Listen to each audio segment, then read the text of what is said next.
Good afternoon. My name is Sakina Moore, and I'm the Program Director of the Monuments Toolkit project. On behalf of the United States Committee of the International Council of Monuments and Sites and the Monuments Toolkit project, I want to welcome you to our fourth webinar, Recontextualizing Monuments of Oppression. I also wanted to thank the Mellon Foundation for their generous support, without which our work would not be possible. The United States Committee of the International Council of Monuments and Sites, also known as US ICOMOS, is headquartered in Washington, D.C., which is the traditional territory of the Nakotan, the Anacostan, and the Piscataway people. It is not merely enough to do a land acknowledgement, but how do we support Indigenous communities into the future? With the Monuments Toolkit project, we are looking at legacies that our societies uphold and are making the links to social injustice, health injustice, and economic injustice that these monuments have come to symbolize. We do this by uplifting stories that were ignored and untold, by inviting conversations as we get into these uncomfortable places. We will offer a toolkit for communities that are facing controversial and oppressive monuments, whether it is removal, reinterpretation, or recontextualization. We invite you to visit www.usicomos.org to sign up and to receive updates on the work that we're doing. Again, welcome, and I want to introduce you to William Humphrey, Program Associate for Research and Publications, who will be moderating this webinar. Thank you. Greetings, everyone, and welcome to our fourth installment. As mentioned before, my name is William Humphrey, and I am the Program Associate for Research and Publications for the US ICOMOS Monuments Toolkit. Our topic for this month was difficult to really put into words. Up until this point, we've shown different strategies regarding things like recontextualizing with historical context. We've shown the introduction of unsung narratives, and we've also theorized how, in some ways, new media can influence how we approach these difficult subjects. We've even seen museum integration as another possible solution. But for this month, in order to really analyze what's going on, we'd have to look both domestically and internationally at the efforts and subjects and documents that have been raised throughout the years. Joining us for this webinar first is Professor Erin Thompson. Erin L. Thompson, America's only professor of art crime, analyzes the ways in which the deliberate destruction of art has sometimes harmed and sometimes benefited communities. Her book, Smashing Statues, The Rise and Fall of American Public Monuments, traces the turbulent history and abundant ironies of our monuments. She has spoken about monuments controversies with outlets including The New Yorker, New York Times, C-SPAN, and The Today Show. Please welcome her to our webinar. Hello, I am so happy to be here. And I thought today that I would choose just one monument that has proven resistant to recalibration, resistant to changing its meaning, and the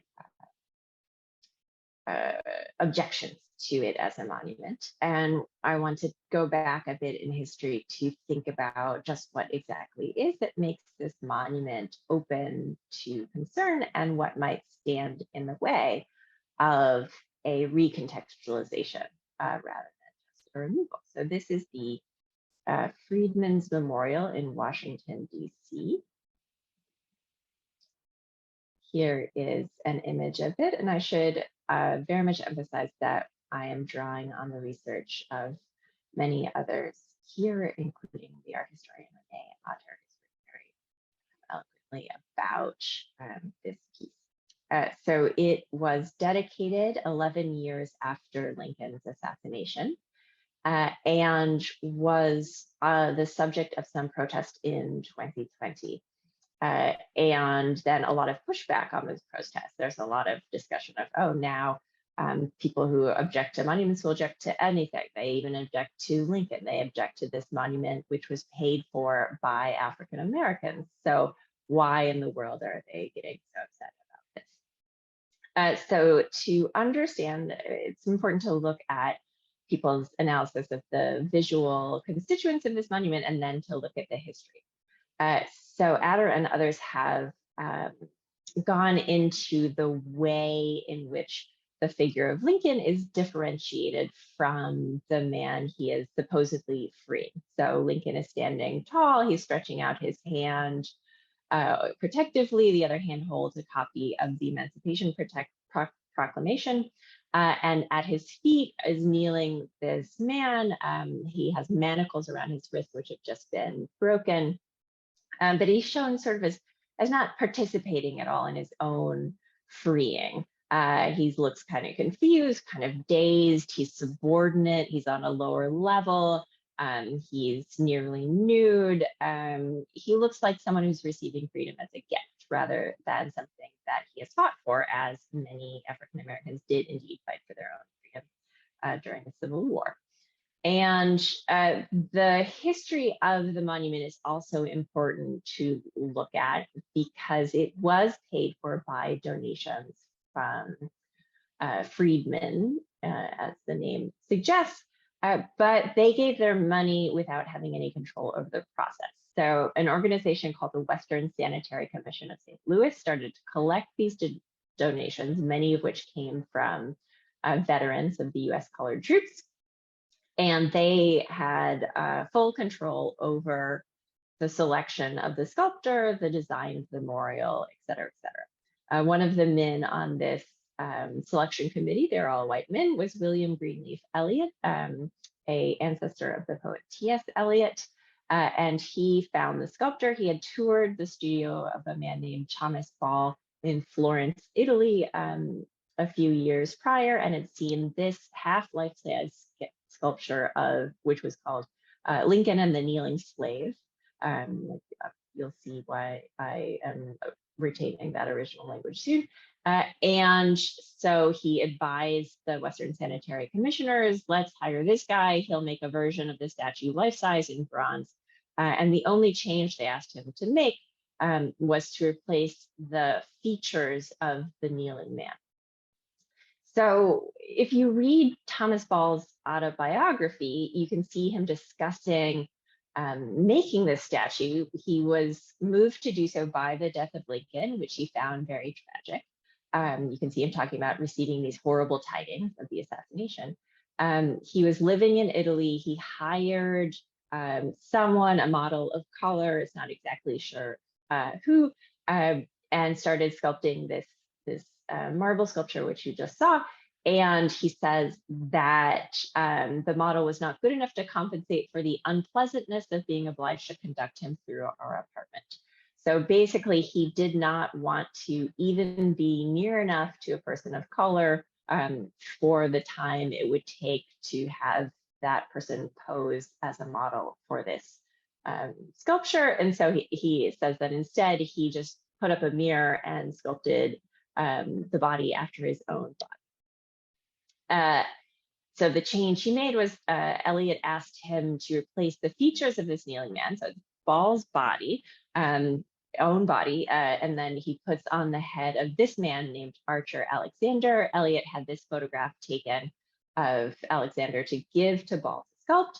Alexander was someone who was enslaved in Missouri at the outbreak of war. That was a border state in which the legal status of slavery was complicated, but he heard a declaration that if you were owned by a Confederate sympathizer, you could be freed. So he escaped the person enslaving him. He took refuge in St. Louis and ended up working as a gardener for Elliott.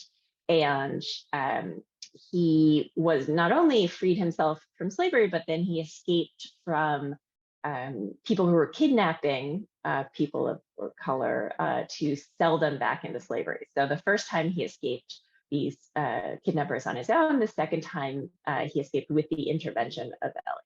So this is someone who freed himself from slavery all on his own twice, and then again escaped with help for a third time.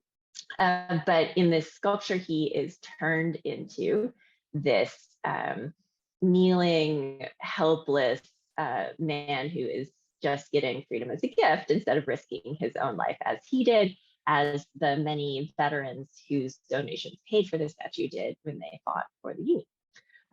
And another thing that you saw in reactions to protests about the statue in 2020 was a discussion that, oh, this is so new and woke and they're just making something up. This has never been a problem before. But in fact, from the very moment of the dedication of this statue in 1876, there was notable criticism of it. So Frederick Douglass spoke at the dedication.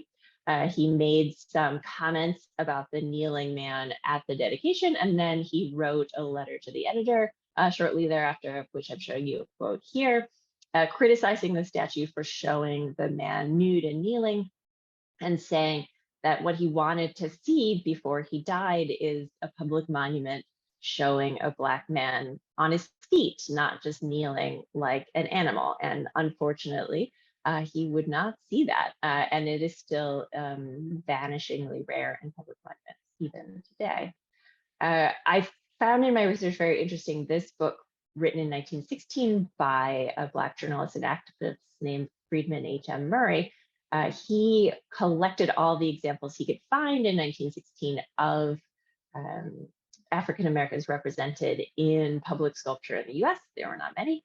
And he specifically criticizes the Freedmen's Memorial by saying it doesn't show someone who is freed. It doesn't show someone who participated in his own freedom. So he recommended for modifications, which I think are interesting ideas. He said, well, why don't we either just take away the figure of the kneeling man, making it just a monument to Lincoln, which I think is a good idea, or renaming it back to Thomas Ball's original name for his sculpture of Lincoln and the Kneeling Slave, because Murray said it's someone who is enslaved. It is not showing two free men as it should.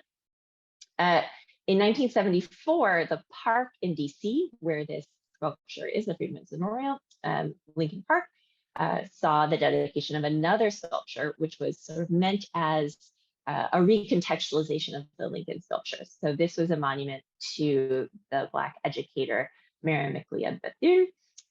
And she is shown here not just waving a document at someone powerless, but handing a document symbolizing education to children who are reaching out to grasp it for her. So it's showing that African Americans are participating in their own lives, so to speak. But I think that this hasn't been enough. What you have now in the park is two entirely different versions of claims about reality. The one doesn't persuade you of the falsity of the other. And I don't really see, given this history, what sort of little sign you can add, what sort of recontextualization. So this was a statue celebrating white saviors, paid for, but controlled by paternalistic organization, and expresses a view that white men should still be in charge of the well-being of others who are their responsibility but don't have their own power. So I think this is a very interesting example of failed attempts to recontextualize and the ongoing process of what we need to do. So I would be happy to discuss this with you later. Thank you. Thank you for presenting there. And next we have Ella Békési. Ella was born and raised in Budapest, Hungary, and received her BA in archaeology and MA in cultural heritage at the University College in London. She worked as an assistant in public and commercial archaeology, as well as in the heritage sectors in the United Kingdom and Central America. Ella later participated in the Lamanai Archaeology Project, or LAP, in Belize, and has been assisting branches of the Belizean National Institute of Culture and History. She co-founded the Heritage Education Network Belize, a nonprofit organization dedicated to innovative and sustainable ways to understand and safeguard culture and heritage. Otherwise known as HENB, it focuses on community engagement, capacity building, development, research, advocacy, and education to empower local communities and stakeholders to create and maintain sustainable lifeways through culture. Please welcome Ella. Thank you. Thank you, William, for welcoming me. Let me just share my screen with all of you, and we can start the presentation. All right. So good afternoon, everyone. Thank you for the introduction. My name is Ella Békési, and I am a heritage professional, as William said, and I have worked in the archaeology and culture fields in the UK, Belize, and also recently Iraq.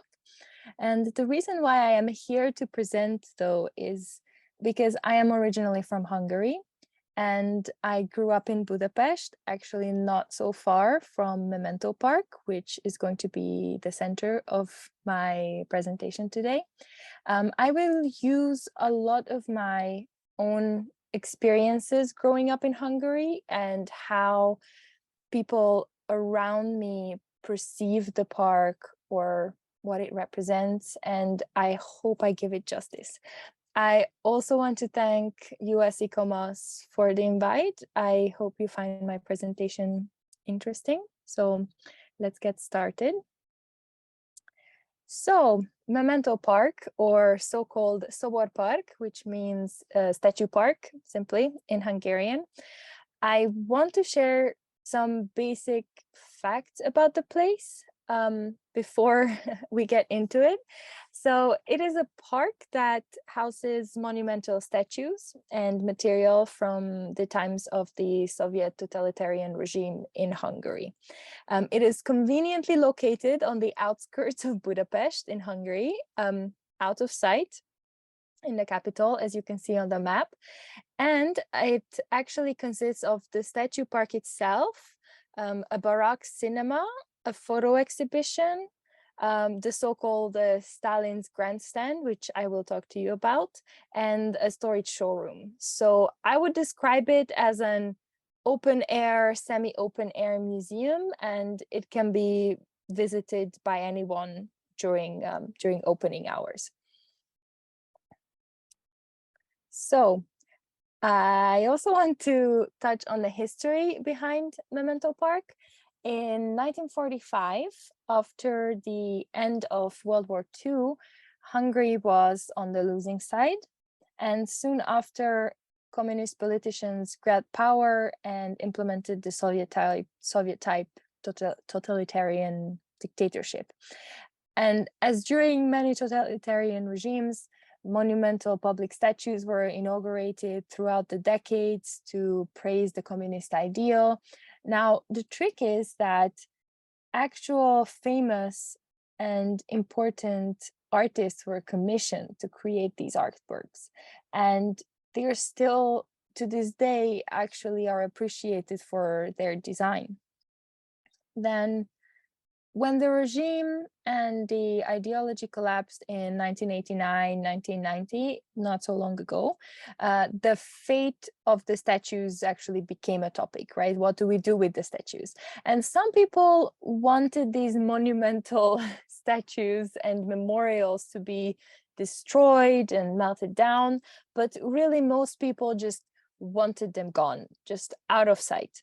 And the interesting thing is that at that time, the municipality of Budapest eventually decided to not melt down these statues or not destroy them, but to move these structures and statues to a designated theme park on the outskirts of Budapest, as you saw on the map. And the park was actually carefully designed, and it opened on the 27th of June, 1993, actually 2 years after the last soldier of the oppressing Soviet Red Army left Hungary. There are 42 statues in the park, and actually any that are not exhibited in the park are in collections or storage rooms, so not many statues were actually destroyed.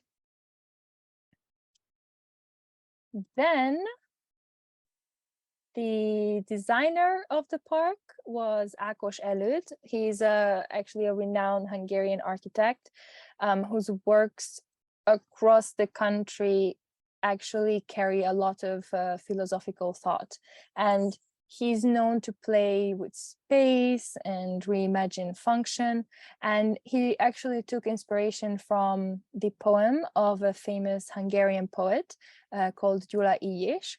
And his poem is titled A Sentence About Tyranny, or One Sentence About Tyranny, depending on the English translation. And the whole poem is actually on a huge plaque at the main facade of the statue park. And I want to say that every little corner of this park is so carefully planned. I wouldn't want to go into it because I would not give it any justice in such a short time, but you can read about it at the Memento Park website. They have an English version, so I will put the website link and you can have a look and read about the design of the park and the philosophy behind it.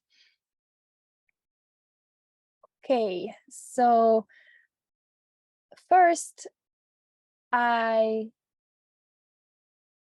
I'd really like to talk more about are the meaning and personal stories attached to the park and its statues.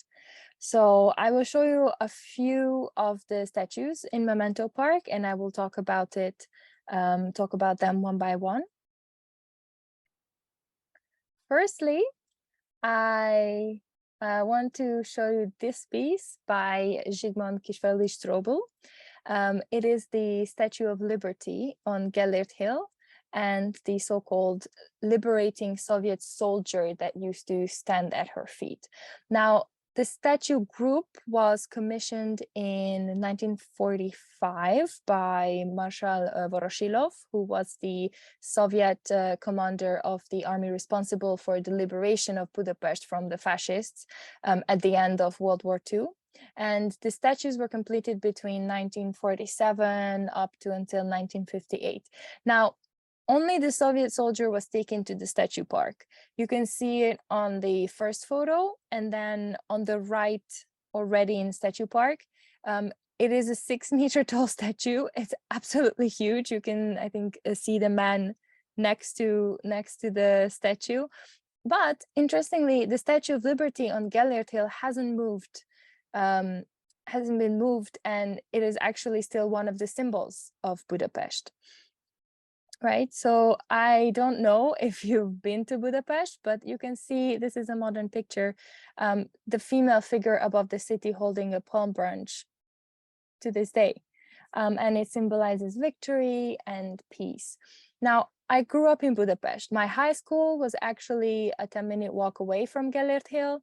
And I can tell you, never once did I or anyone from my generation or around me associated the Statue of Liberty with the communist regime, which I think shows how some spaces and symbols can be reimagined with time. Although I must add that it may help that it is an allegorical figure and not a real person, and that the Soviet soldier was elegantly removed from sight.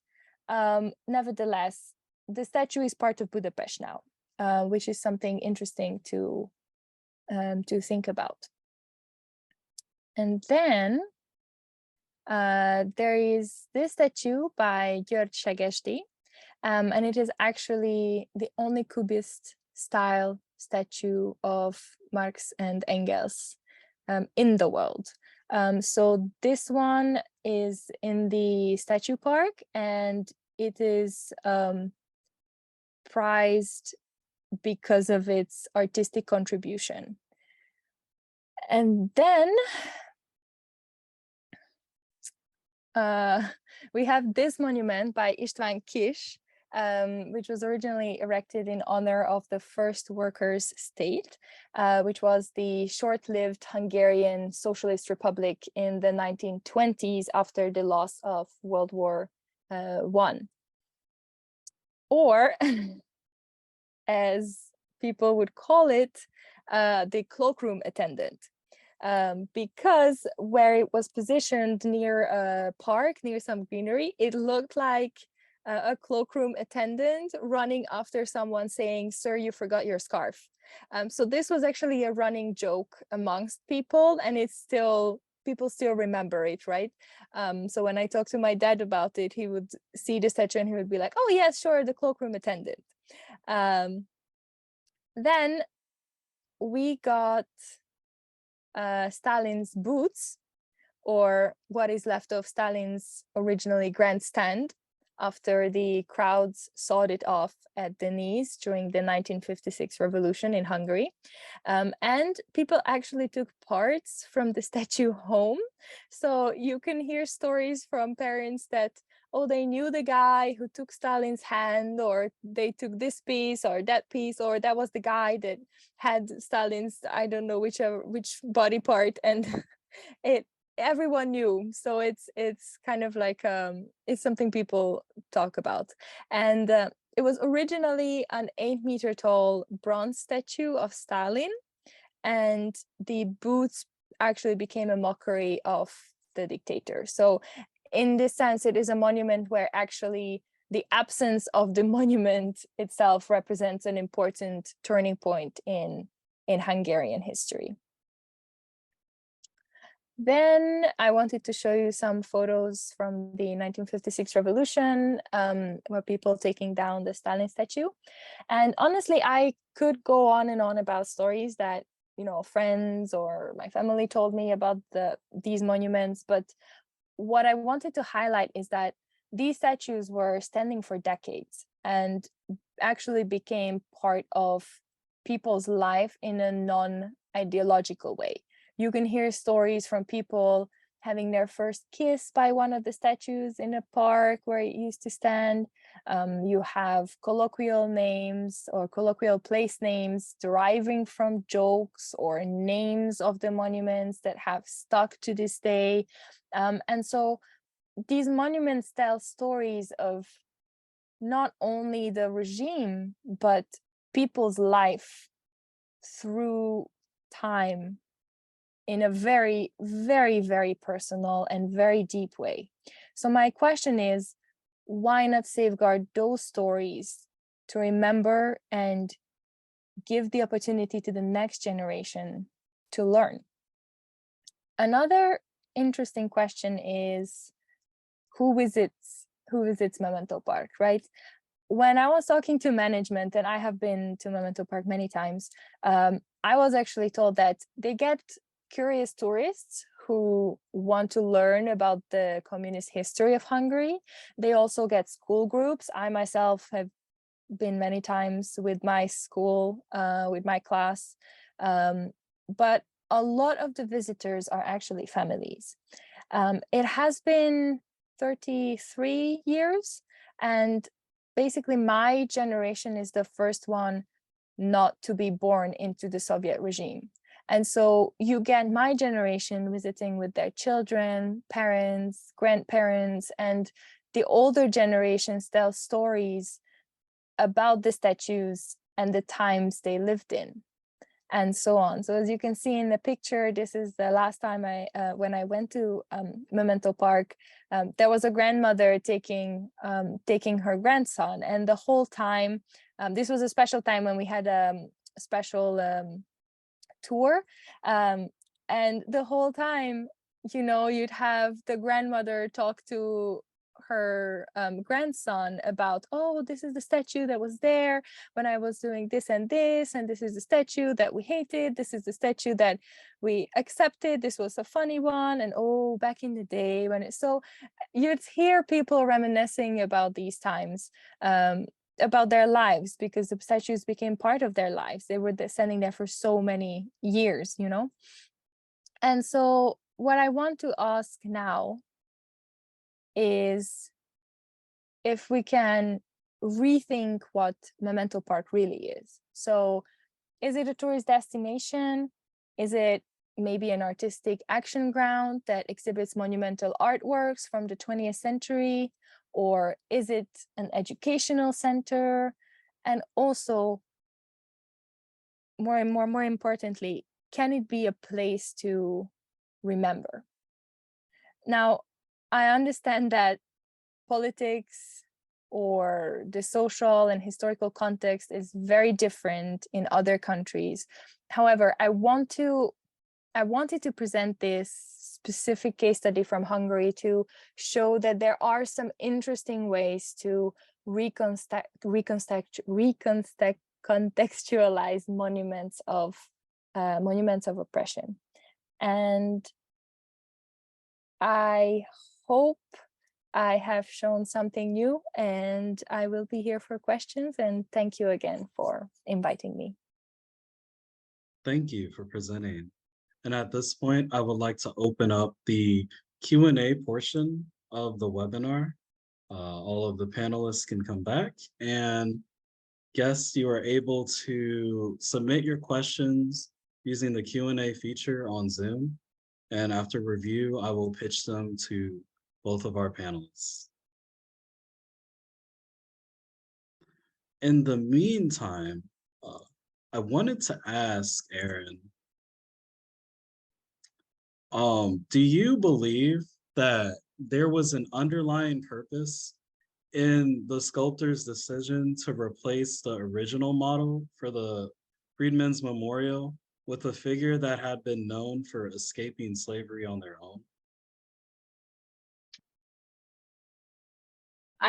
I'm not sure. Did he think that the face just was not very realistic? It is pretty generic looking, like, who is this supposed to be? Or did he want to honor Archer Alexander? I know that Elliott did seem to feel a lot of respect for Alexander. We have the letter he wrote to the authorities after Alexander was kidnapped for the second time, in which he's just indignant that this is happening to him. He demands his release, and then worked to make sure that the men who kidnapped Alexander were then jailed themselves for false imprisonment of Alexander. So I think there was a wish, at least on Elliott's part, to honor Alexander, but I think that wish fell short because the position of the body was not modified at all. Okay, so in some ways, it was both an aesthetic choice, or maybe, okay, I can kind of understand that angle. I did also want to mention that I read Jack Christian's review of your book back in March, and he mentioned that your work proves that, quote, even our nation's proudest moments are shot through with bigoted ideology. And I wanted to ask, what were your thoughts on his interpretation and how that could apply to some of our monuments?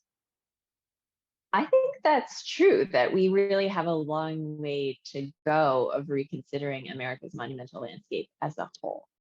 We've really focused on Confederate monuments and monuments honoring Columbus and a few other colonizers, but there are so many other hard decisions we have to make, which we should make, because I think what monuments are about is inspiring people to say, this is what you should do to make a contribution to society, to gain honor.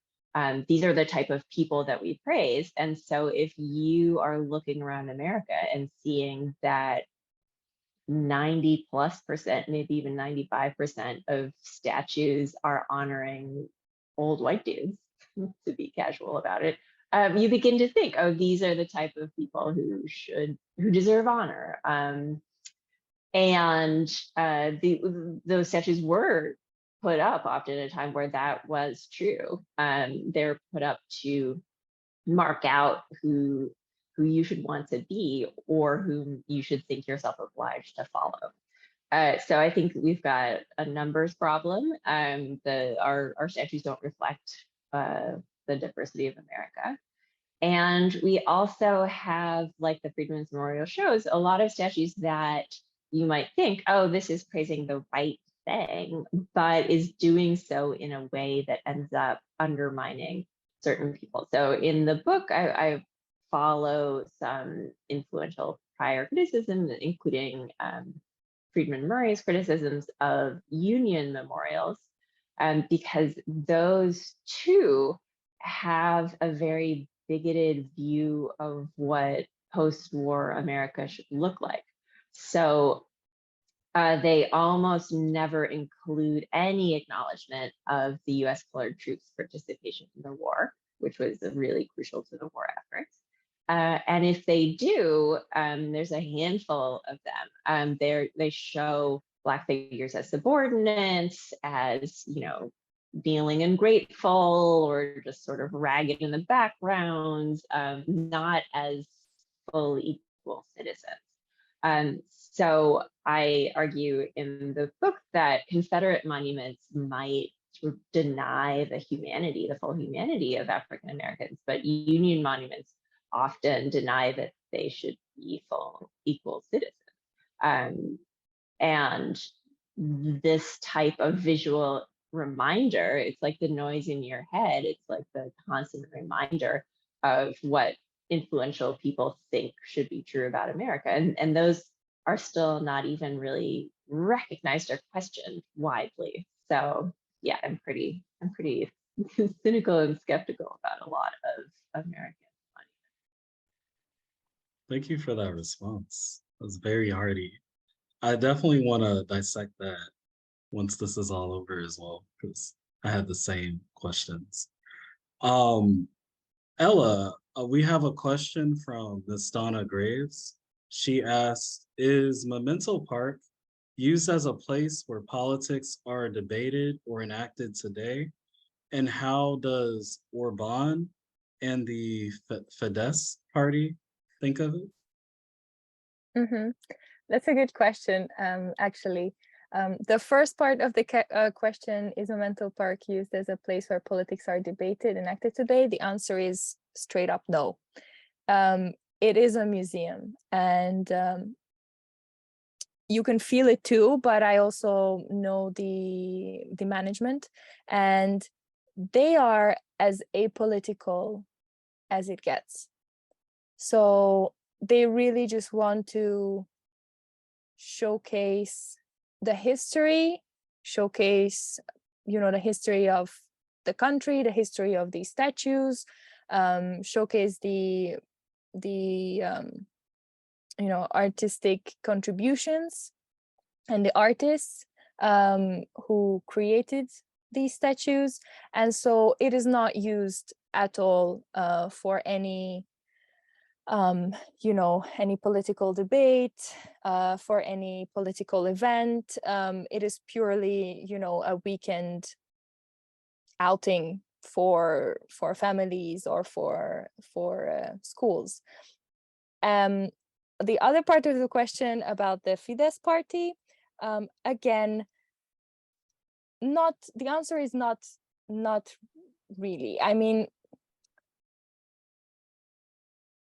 in a way, yes, the party obviously doesn't support the ideology or the museum as much as they would support very, right-wing nationalistic museums or initiatives. So they do allocate less funding for the maintenance of the museum, which obviously shows some kind of, that move has clear political and ideological connotations, but it's not really in the center. So it's not really in the center of conversation. It's not really in the center of politics. It's only that they don't really support it whenever don't support the maintenance of it whenever they'd have a chance to support it, which I think is a big mistake, because there's a lot of educational content that the museum can give to the people and to the younger generations to learn about Hungarian history. So I think that's one of the shortcomings of the party, but otherwise it's a really neutral place, funny enough, because it's, a heap of communist memorials, and it's still very apolitical in a way. Yeah. Thank you.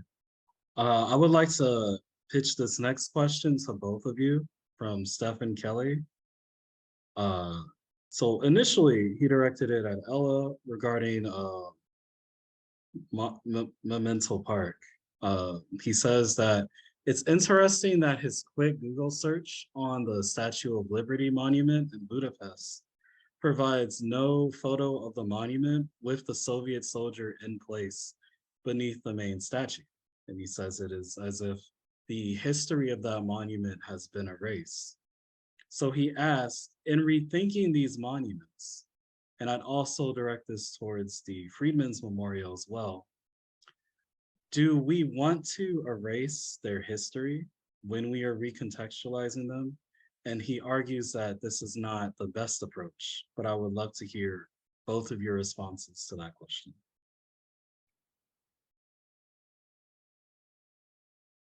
Well, maybe I can start. I agree, it's not the best way to erase history and the history of the monuments at all. The way I think it is dealt with, in a way, is that the Soviet soldier is moved to the Memento Park, and you can actually still visit it, right? And you can learn about the history of the Statue of Liberty. There's actually more history around it, so but you do have that space to learn about it, which is why I found the existence of Memento Park so important.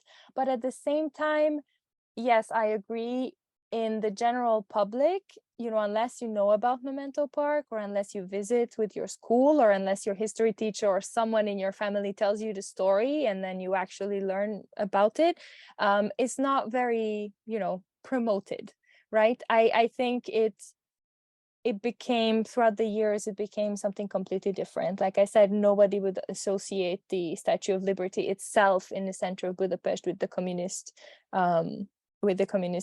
dictatorship. So in that sense, in the general public, yes, it's kind of erased, and it's a good, question, or interesting. It would be an interesting decision to see whether we should promote, that history. Maybe they tell the story to tourists, but whether we should have other events or other conferences or Zoom meetings like this, where we talk about the history of the Statue of Liberty, and not just when we go to Memento Park. So again, it's not 100% erased. It's right there. you have a chance to look at it, you have a chance to visit Memento Park, but then again, in the everyday life, it is kind of erased. So yeah, it's an interesting, situation in a way. So I will try and answer briefly because I've thought a whole lot about this idea of erasing history.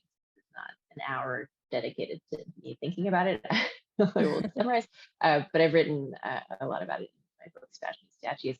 And I think that taking down a statue doesn't erase history. It removes one source of information, and it works to remove honor, not history. Because public monuments are not very nuanced. They are there to show you that someone is important, is to be honored. And it is difficult to recontextualize them in a way that says, oh, wait, like all of your instincts are to be impressed by this big, huge person and expensive materials in the middle of town, but no, actually you should like, hold on, there's some gray area. It doesn't really work. And I think in particular, we have to balance between the benefit of making sure that a historical lesson is available to all the time, and the harm of the continued toxic messages of a statue. So I think especially for a statue like the Freedmen's Memorial, which is insisting, like as if over a loudspeaker all of the time, that Black Americans should be subordinate to white Americans. Think of kids walking past that, and this is the only Black man they see in public arts in their neighborhood, and he's nude and kneeling before Abraham Lincoln. The nickname for this statue, by the way, is Wanna Shine, because the kneeling man looks like he's shining Abraham's shoes. So that is a message that is harmful, or at the very least not great and not true. So do we really need to keep the statue up to maintain this historical lesson? And the historical lesson is what? Is a question that I also like to ask for people who are concerned about erasing history. The historical lesson is that there's discrimination in this, or there was discrimination at the time of this statue's erection, that there still is discrimination. I mean, I don't think we're in danger of forgetting the legacy of white supremacy in this country. Those who aren't aware of it are ignoring it against all available evidence, rather than, they're not going to walk past the statue and be like, oh, I never knew that white supremacy existed. No. So I think just in the same way that it might benefit, say, a crime investigation to leave the body of a murder victim lying in the street, but there are reasons we don't do that. You have to compromise between investigation and between closure and getting back to life as lived. And sometimes I think that means taking a statue down, or moving it elsewhere, or even, throwing it away. I would say melting it down. The city of Charlottesville is having a really interesting proposal to melt down their statue of Robert E. Lee and commission an artist to make it into a new statue that better reflects the community's actual aspirations. And this is being blocked by lawsuits of people who don't want to see that happen. Thank you both. Our next question, please forgive me if I pronounce the name incorrectly, but Iso Hearts had asked Ella if tour guides to Memento Park are independent, and can they choose to tell different stories there as locals do, depending on their lived experience?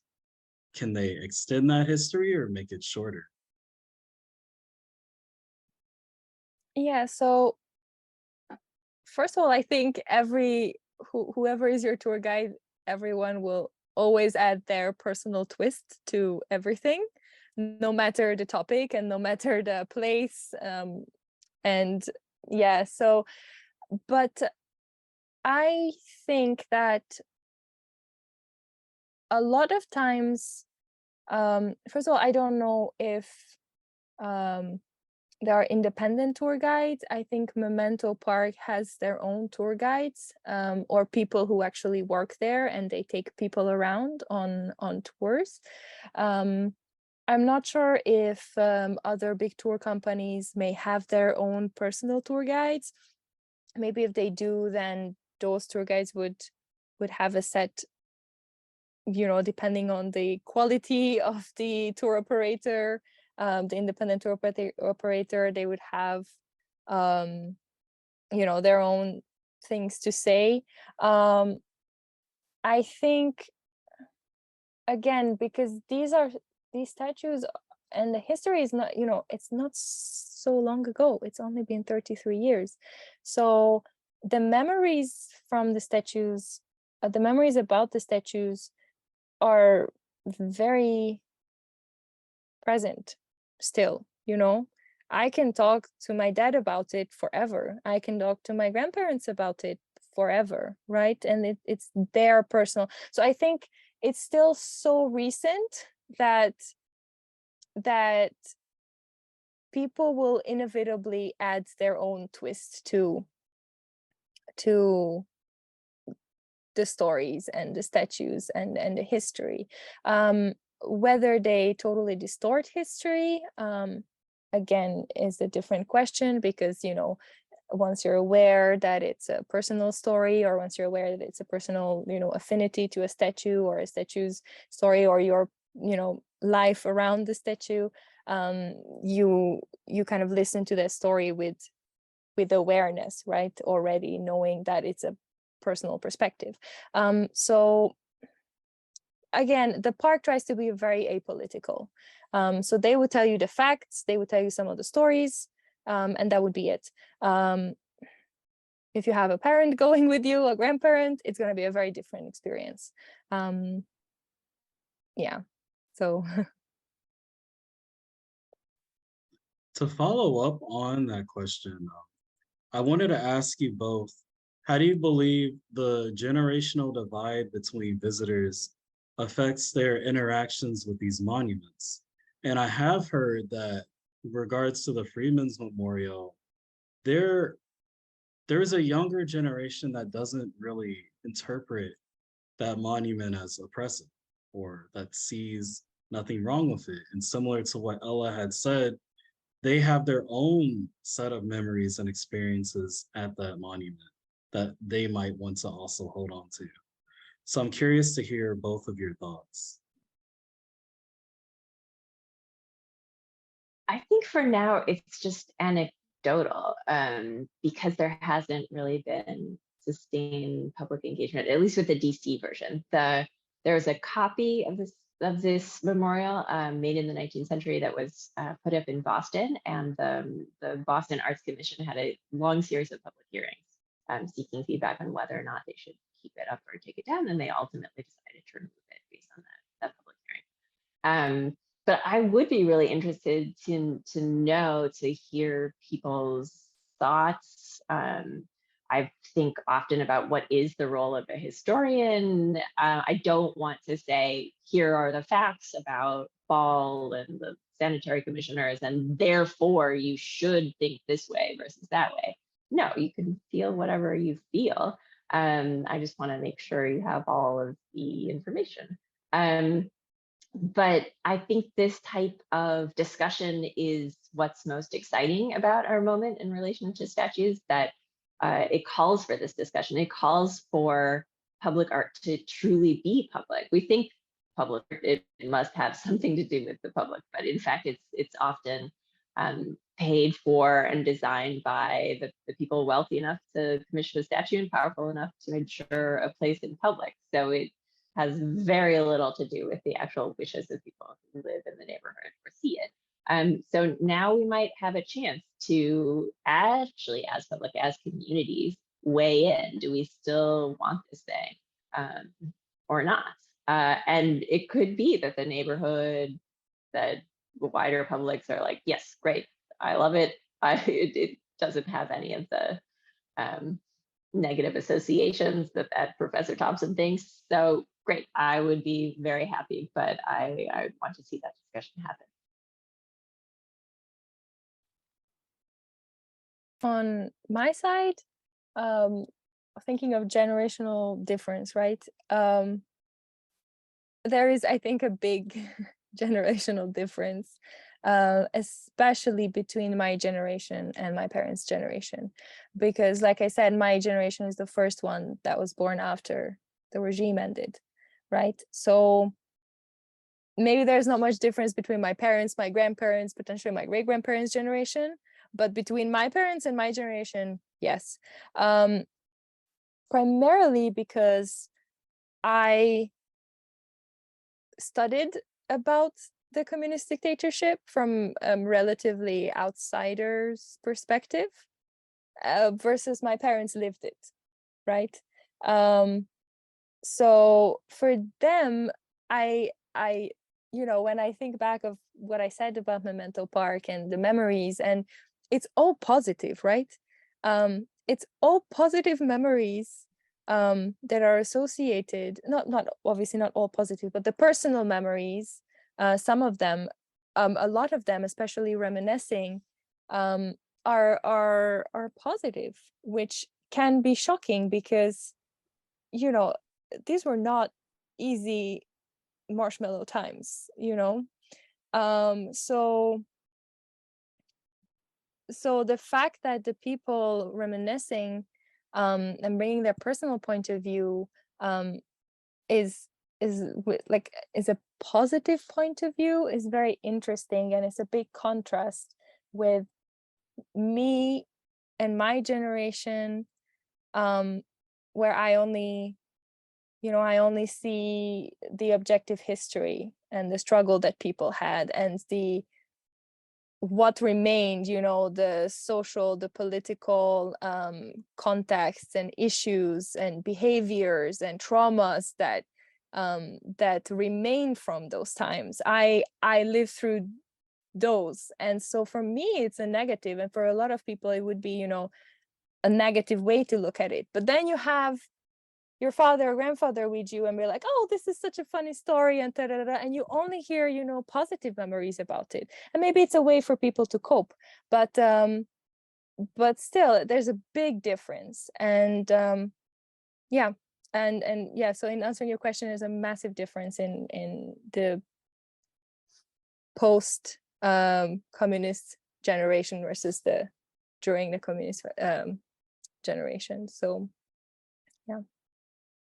And your answer makes me think how interesting it is that people often treat should we keep statues up or should we take them down as the same answer will apply to all monuments, but it's so clearly specifically dependent on that particular monument and that history and this time.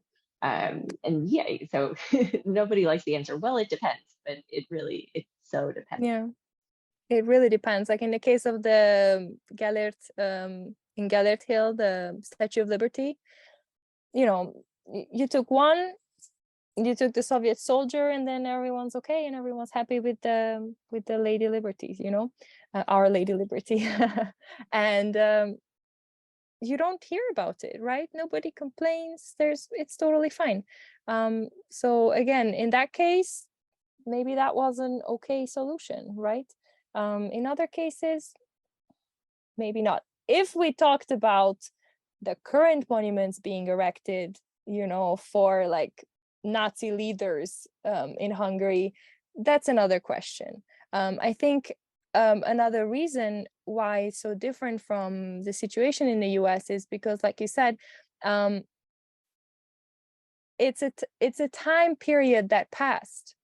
It's done, right? It ended. People want to get back to their lives. People want to forget, right? Versus in the US, it's still very present and prominent and causes a lot of, social, cultural issues.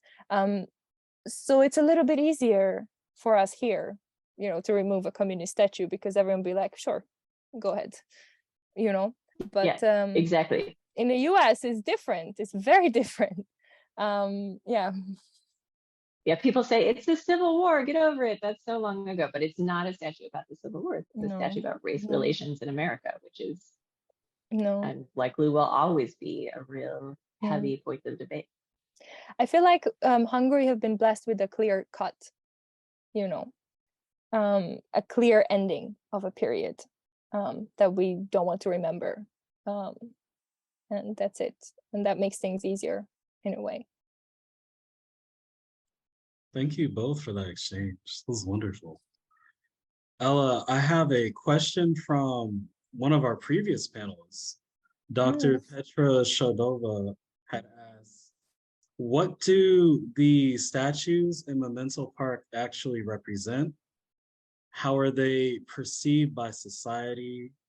Or can we consider the statues as a part of history or as a living element in the contemporary public space?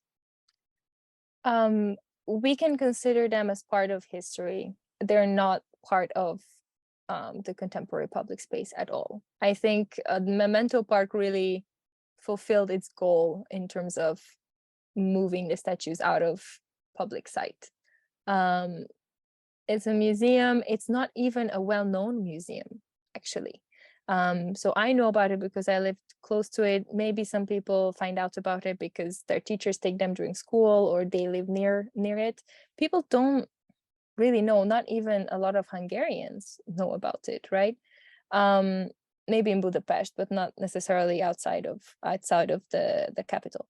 So no, they're not at all part of the public space. In terms of what they represent, you know, you can talk about the history, and there's a great variety of different statues. Some of them I mentioned. You know, there are also some other artworks that were erected throughout time for specific occasions. So each of them have their own history.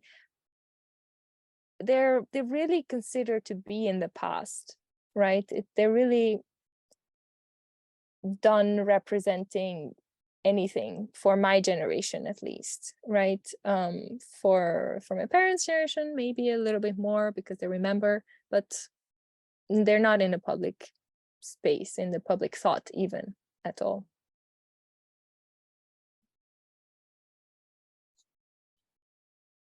Thank you, thank you.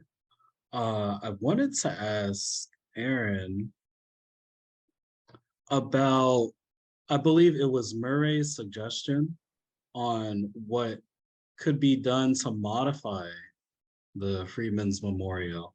And I believe you mentioned that he said they could either remove the Freedmen altogether, just highlight Lincoln, or they could go back to renaming it Lincoln and the Kneeling Slave. And I was thinking about which of these two options do you feel would be the most provocative or the best way to really retain the history behind that scene? I think those are different answers. I think the most provocative would be renaming. That would be pretty heavy and provoke a lot of questions about why we have this statue. But I think maybe a really good solution, and one that this removal of the Soviet soldier from the Liberty Monument is really, I'm adding that to my quiver of, you know, see, this works, is just removing the statue or the figure of the kneeling man, because he's the most complex figure, right? He's not representing anything true about the status of African Americans at the moment of emancipation. He's not even really a Black man. He's the sculptor's idealized body with the head taken from a photograph plopped on. And I think that removing him wouldn't erase him, because it would make the statue sort of confusing. Like, all right, this is a monument to Lincoln, but who's he looking at? Why is he looking down? And it would provide opportunities for talking about what used to be there, and why that position was, which is a strategy I see more and more people taking these days. I really, for example, appreciate museums who are removing from view artworks that are deemed representing things stereotypically, just flat out products of colonialism, et cetera, et cetera. But I've seen that instead of just putting up a new painting and forgetting that you ever had that up, placards left up explaining what used to be there and why the removal was made. So I think that there can be removal without forgetting, and removal that's still an opportunity for teaching a lesson. There have also been a number of interesting artist interventions that have sort of symbolically removed figures or monuments. There's the Boston Museum of Fine Arts commissioned an indigenous artist who planted a garden around one of their exterior statues, and it was partially concealed by corn and beans, which the statue was of a Native American warrior, one of those like very generic 19th century. It wasn't insulting, but it was just so generic as to be insulting. Actually is this person. So to have the realities of what indigenous life was at this period about corn and beans, not about like riding around bare-chested on a horse worshiping the sun or whatever this warrior is doing, it was a very interesting way of questioning history and partially obscuring while still having it there. So yeah, I think there are a lot of interesting and creative possibilities, but our debates about monuments have too often been just like, should it disappear forever or should it always be the exact same way as it is? And neither of those are likely to happen because everything changes. Thank you, Erin. We have another question from Dr. Shvardova. She asks, Ella, why are only some of the statues from the communist era that stand in Memento Park and not all of them? For instance, there is a Soviet war monument in Liberty Square. Mm-hmm.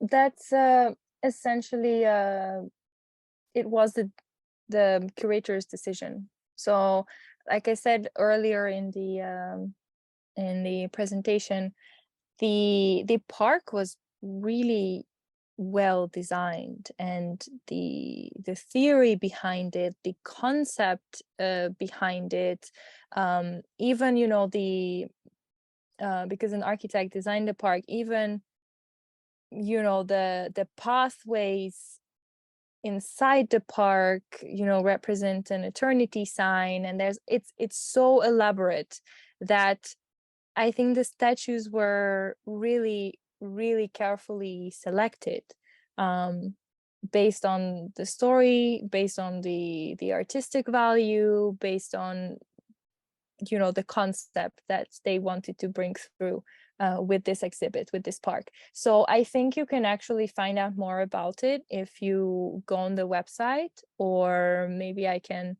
later on connect interested people with the management, because they're absolutely lovely people, and they love to talk about I love to answer every question, but then again, like I said, it was a curator's decision, and all the other statues are I think there are still some.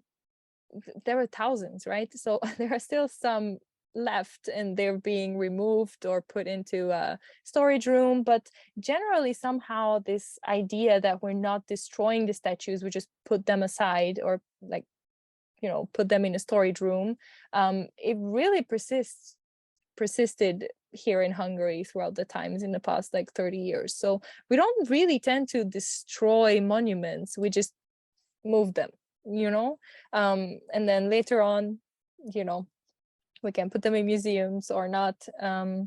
So again, I think it's a better question for the management, maybe. The same is true in the US, by the way. I have this a real intense spreadsheet where I tried to track the fate of all the statues that left their pedestals in 2020 in the US, and found that there's only one irrevocable destruction of a statue. It wasn't even a whole statue. It was a bust of Christopher Columbus was chiseled off the side of the monument. So everything else is still sort of in the mix, in storage, in a museum, moved to a cemetery or another slightly less public place. So it's harder to get rid of statues than you might hope or than you might worry, I guess. Mhm. Yeah.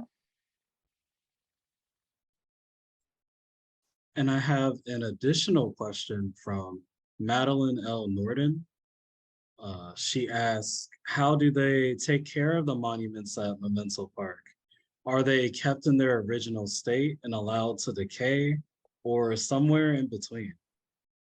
They're kept in their original state, I believe. Again, maybe there might be some exceptions. Again, it's a question for the conservators or the management. They're generally kept in their original state. So some of them were like conserved or changed a little bit, like the boots of Stalin, because it was a massive monument. And I don't know if you remember, in the original photo, it had some carvings at the base of the monument and so on. So that is removed. So that is a little bit, it changed a little bit, but otherwise all the statues are in the exact same, like in the exact same way. Like every museum, I'm sure they have issues with conservation. Again, they need funding for continuous conservation. Again, the government doesn't really like to give funding precisely, like specifically for the conservation of communist monuments, right, or to Memento Park. But otherwise, they're kept as they are. I recently, by the way, visited the Zitadel Museum in Spandau, just outside Berlin, which is also houses removed monuments from various sort of Prussian militaristic to Nazi era to Soviet. And they allow you to touch the monuments as you want, in part because they are sort of controversial monuments, and in part because they figure, all right, these were outdoor monuments, like people were touching them. We don't need to be too precious about it. But it is really interesting to see sort of then the range of visitor behavior. Are you climbing on top of Lenin's head, or are you exploring the statue to learn more about the materials and sculpture and etc. And so I think there's a whole range of things you can do with these statues that you wouldn't necessarily think, okay, Soviet monument, therefore we are providing artistic enrichment to the vision impaired. But if you have an opportunity, you have an opportunity. I do know that you're not really allowed to touch the monuments in Memento Park, or at least people are really well behaved and they don't really touch them. I don't know if maybe it's a way to the way we behave in museums. I'm not sure. Yeah, but they're also made of different materials. So then, if you have someone taking you around, they can tell you more about the materials and the choice of materials. Actually, the Cubist statue of Marx and Engels is, my dad told me about that. It was meant to be made out of a kind of metal, right, to make it more energetic in a way. And what they said, because these were commissions, so you kind of had to do whatever someone above you wanted you to do, and they had to have a stamp of approval because all artwork and everything was censored, right? And they said no, it cannot be from metal, it has to be from I think it's from granite or some hard stone, hard rock, because we are creating a statue of Marx and Engels, and we need like more robust or more elegant materials to make it from. So it's actually a very interesting combination of trying to be Cubist, but at the same time influenced by someone higher up who said no, it has to be a stone. And so it's just like this mix of art with political propaganda and political and ideological thought. So it's also very interesting to look at the materials and how they were made. Thank you. And I would like to ask Erin one last question. So based on Ella's presentation, do you think it would be possible for us in the United States to put together a similar solution like Memento Park? I think it's not so easy because of what Ella mentioned, that the communist era is over, and the debates about it, how it should be perceived, are still present, but in a way that can be, you can have those debates in front of the statues and they will be interesting and civil. I am worried that if we have something like that park for, say, Confederate monuments, it will become a source of pilgrimage and martyrdom and sort of inspiration of further resistance to equality for some, and for others it will, like, why would you want to visit a site of such trauma if the trauma is still ongoing? So I think that there are some examples like the lynching memorial, which take complex histories, terrible histories, and turn them into a site of both mourning and inspiration. But it needs to be very carefully done to do it well. So it would not be easy if it is possible to have these types of statues that we've been arguing about redisplayed in such a concentration in the US. I agree. I agree. It's definitely going to be a struggle, or it might evolve into something unintended. But I do think that there are things that we can learn from the success of Memento Park. And I'm looking forward to see how those applications may arise in the future. And now we are at the end of the webinar. I would like to thank both the panelists, Erin and Ella, for coming out. It was a very fantastic discussion. And I would like to close with this short message from our program director, Sakina Moore.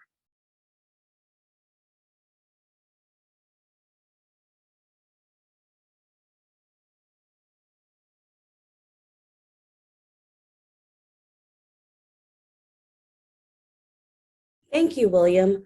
I wanted to thank Ella Esberdet, Békési, and Erin Thompson for your insightful presentations. I also wanted to extend gratitude for everyone who attended today. Please follow us on www.usicomos.org and be sure to join us for our next webinar in October, which is going to cover centering oppressive spaces with digital media. At the end of the webinar, you will receive a brief survey. As we continue to offer more programming, we welcome you and we welcome your feedback to help make your experience better. Thank you so much and have a great day.